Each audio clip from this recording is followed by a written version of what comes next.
Welcome to $100 Plus Mileage, the podcast about some of the bills each year in New Hampshire. Did you know there's usually almost 1,000? Most of those bills don't make the news, obviously. We're here to tell you about them, give you the unbiased facts, pros and cons, and let you know about the opportunities to get involved in the legislative process.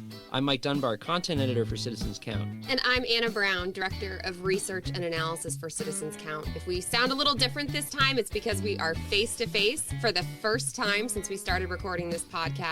It is the wonders of post-COVID New Hampshire. That's right, and it's very exciting. And we're here to talk about something very exciting today. New Hampshire legislators have a habit of looking to the future with bills to legalize flying cars or autonomous vehicles. Isn't that right, Anna? Oh, it's true. I mean, we've talked recently about the weather experimentation bills. I've heard things about sort of like individual transportation pods that could go on high-speed lines. There's lots of interesting things going on. Amazing. Well, today we're here to talk about HB 116, and that's another such bill that looks towards the not-so-distant future. It regulates how delivery robots would be allowed to operate in New Hampshire. Delivery robots. So, like, if I called for pizza delivery, a robot might be the one showing up at my door?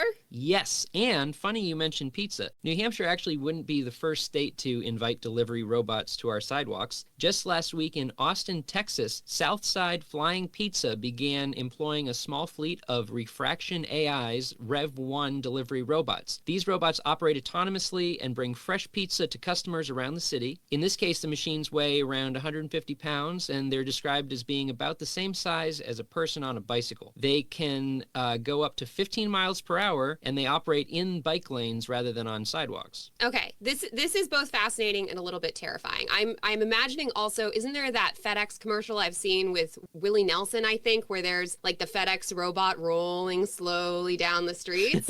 I think that's true. I will say I would be very curious to know if pizza delivery robots would do a better job navigating my building than pizza delivery people, because it's challenging for the people. I can only imagine how challenging it would be for the robots. I kind of sense that the robot would just sort of come up to your door. It would come outside, and then there's a little outside. screen, and you have to, prove who you are somehow, and then it's like, here's your pizza. But then you have to find your way back to your apartment. Oh, okay. Yeah, it's okay. It's a work in progress.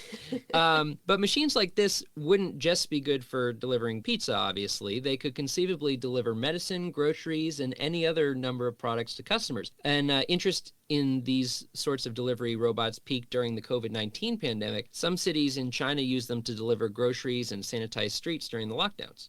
All right, Anna, you've got some details about this bill. Why don't you tell us what it's all about? Okay, so HB 116, which legislators have decided to work on over the summer before putting it up for a full House vote, would regulate quote-unquote mobile carriers and quote-unquote personal delivery devices. Two slightly different things. Mobile carriers are defined as small, less than 80-pound machines operated on sidewalks and crosswalks intended to transport property, and these are actively monitored by a property owner who stays nearby. And then there's personal delivery devices, which don't need another person sort of operating them at that same time, walking alongside them. They can go around on their own. This is how the invasion starts. I'm just going to say it. Don't say it and tell you. So these robots will be mixed in with the crowd on the sidewalk as they zip around delivering stuff, right? Well, it looks like that's what this bill is setting up. There are other states where there's restrictions where they can only go in bike lanes, but of course New Hampshire doesn't have really a lot of bike lanes. But in the terms of this bill, the delivery robots would have to obey the same rules as pedestrians, so sidewalks, crosswalks, but they would have to yield the right of way to pedestrians. So, they can't just start mowing over people walking to work. And the machines would have to have marks identifying the owner, complete with contact information. They'd have to be actively monitored and controlled by people on the other end. And they wouldn't be allowed to transport humans or animals. Lastly, insurance coverage. So, obviously the bill is looking to take care of a couple questions that might come out there in terms of what if someone starts putting babies in them? What if babies are being driven around in robots? Or maybe, what if a robot does go rogue and starts running over people? Is there someone on the other end paying attention, and who's going to pay for it? So yeah, basically laying out basic structure saying, here's how we keep people safe. Right, and that's all interesting because it sounds like the robots in Texas, at least, wouldn't be legal here if this were to become law as it is, since they operate in bike lanes and are heavier than this bill would allow. So this is partly why they want to work on the bill over the summer.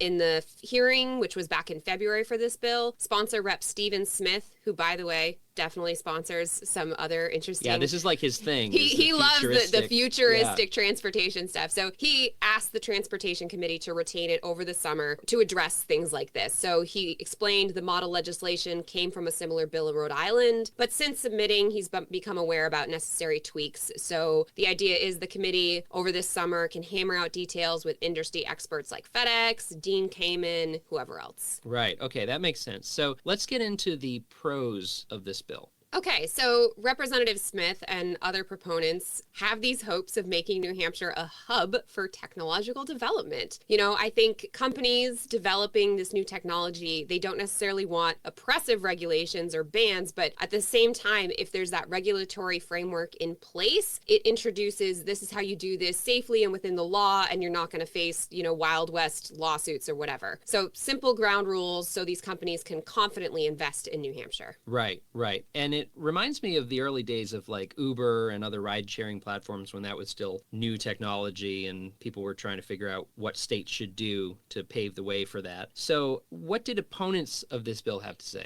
So no one spoke against this bill at the public hearing, but there's a few concerns that generally come up with bills like these because, let's be real, new technology, there's always kinks that need to get worked out. There are potential questions about robots running into pedestrians or slowing down traffic, and certainly there's more concern about this in neighborhoods where you don't have those quote-unquote complete streets. So you don't have bike lanes, you don't have wider pedestrian areas. Obviously, that describes most of New Hampshire, right? I mean, we already have had problems with conflicts between bikers and cars and pedestrians, so automated delivery robots definitely could be a challenge. And Andrew Yang, of course, brought this one to our attention, I feel, a lot during his presidential campaign. There's the concern that automated delivery robots could take jobs away from human beings. Right. So, as always, if you have an opinion on this bill, let your elected officials know. Now is actually a great time to reach out to members of the Transportation Committee. They're the ones working on this bill because they're going to be busy on it over the summer, so they would welcome your input. Okay, Anna, what have you got for our Only in New Hampshire trivia segment today? Okay, we're talking about New Hampshire's cutting-edge futurist technology, so seems like a good time to bring up the really cool inventor Dean Kamen, because he lives in Bedford, New Hampshire, and he is the inventor behind the Segway, which I feel got tons of national attention and unfortunately seems to be primarily used by mall cops at this point. Paul Blart included. Yes, he also invented an electric wheelchair capable of climbing stairs, and I think that this one maybe has gotten less press, but it's really awesome. He founded FIRST, which is a program for school kids to learn about building robots. So he is investing in the future generation of really cool technology, which I don't know what it can be. I mean, automated delivery robots, I feel like maybe we envisioned that coming at some point, but the whole exciting thing is things that you would never even think of. I don't know, maybe they will beam the internet into my brain, which sounds scary. As soon as I said it, I didn't want it. It's getting scarier and scarier. Every new innovation, it's like, oh man, these robots are going to be driving around. Like, where are the people going to go? You know, wasn't it a few episodes ago that we were talking about the flamethrower mounted to the drone? Oh yeah. Yeah, don't even give anybody that idea. I don't want anyone to have that idea. I think it's already happened. Do you just imagine somebody with a huge driveway just unleashes their fleet of flamethrower drones to de-ice their driveway and then wonders why the robot apocalypse, it was so easy?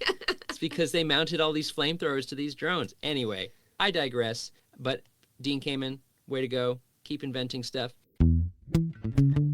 That wraps it up for our episode today. You can find more information and episodes at citizensaccount.org. We'd like to thank Franklin Pierce University for producing and the Granite State News Collaborative for hosting. Our theme music is composed by me, Mike Dunbar. And lastly, we thank you for giving us a listen and thinking about how you can be part of what makes New Hampshire by the people, for the people.